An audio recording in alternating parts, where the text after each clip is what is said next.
you will start with linked and unlinked genes and crossing over. So when we do crossing over, you understand what linked and unlinked genes are. Right? Basically what crossing over is the exchange of genetic matter. Exchange of genetic matter here. Okay. And what happens here is they swap the, some parts break off from here and it goes to the other side and vice versa.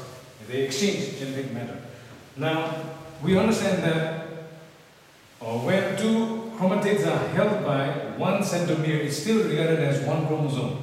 So, number of chromosomes depicted here, just two. Okay, two chromosomes, although there are four chromatids. And these two chromatids, which are held by a centromere known as sister chromatids. But these are non-sister chromatids. This one comes from one parent, this one comes from another. And they've duplicated themselves. Okay, so if I write a capital A here, this pink one will also be a capital A because it's a copy. And if it's small a this side, this will also be a small a. Okay? So crossing over is just exchange of genetic matter between non-sister chromosomes. And they are homologous chromosomes, meaning they have these loci for one type of character only. All these pink ones and blue ones, which is one character, and we have purple ones, which is another character. Okay, now linked genes are those genes which are very close to each other. Okay, so when there's every chance that they travel along with each other. When a portion of a DNA is broken off, trying to displace this, linked genes often go together. Okay. Now, this is contrary to what Mendel said. We talk about Mendel and his 7 traits or 7 characters that he's talked about. And all of these 7 characters, P has 14 chromosomes bundled up in 7 pairs.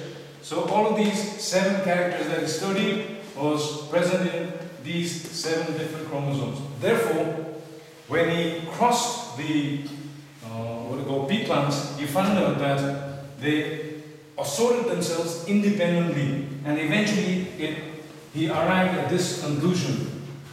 Okay. Let me go back to crossing over again. When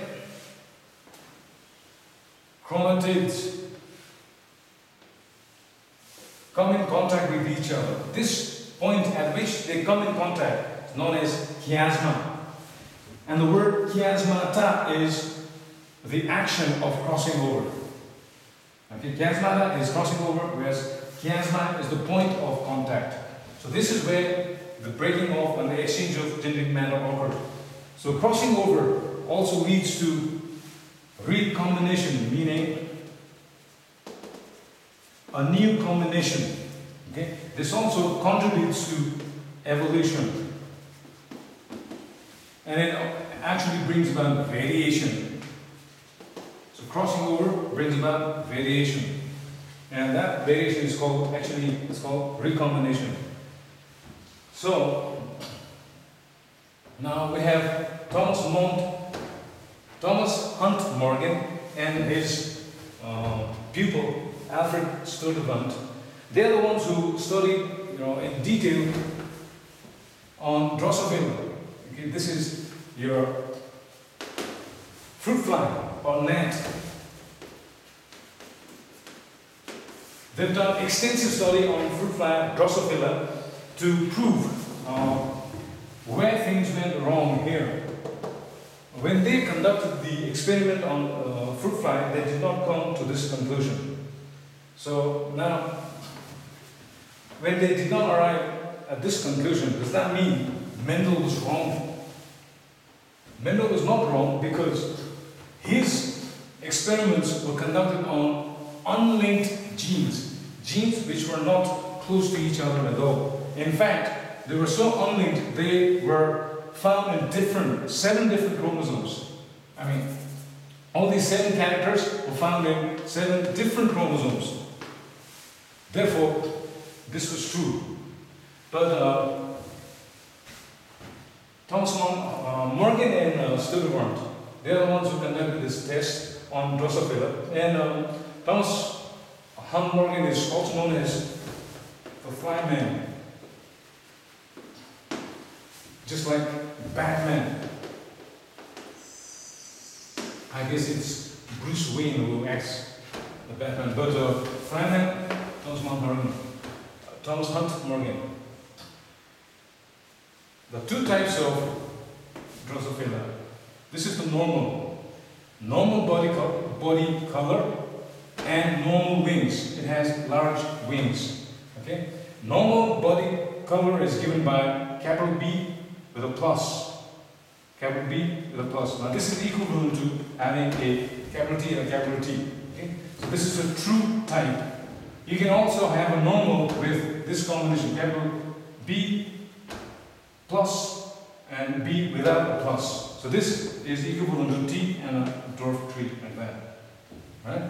And normal wings. So this is the normal wing, the large wings, designated by VG plus VG plus. This is again capital T, capital T. Whereas in the case, this one, the other one, it has a different body color, which is black, designated by small b and small b. And this is a vestigial wing. Vestigial wings meaning it is a wing which does not work. Okay? Vestigial is given by small, VG without the plus signs. So this normal wing can also occur because of this. It's a heterozygous combination, just like capital T and small t. Okay? If the Drosophila has this kind of combination, it still has normal wings. If it has this kind of combination, it still has normal body color, as against small b, which will make the Drosophila black. And if it has VG without plus signs, they have vestigial wings, which does not work. Okay, then we'll stop there for a while.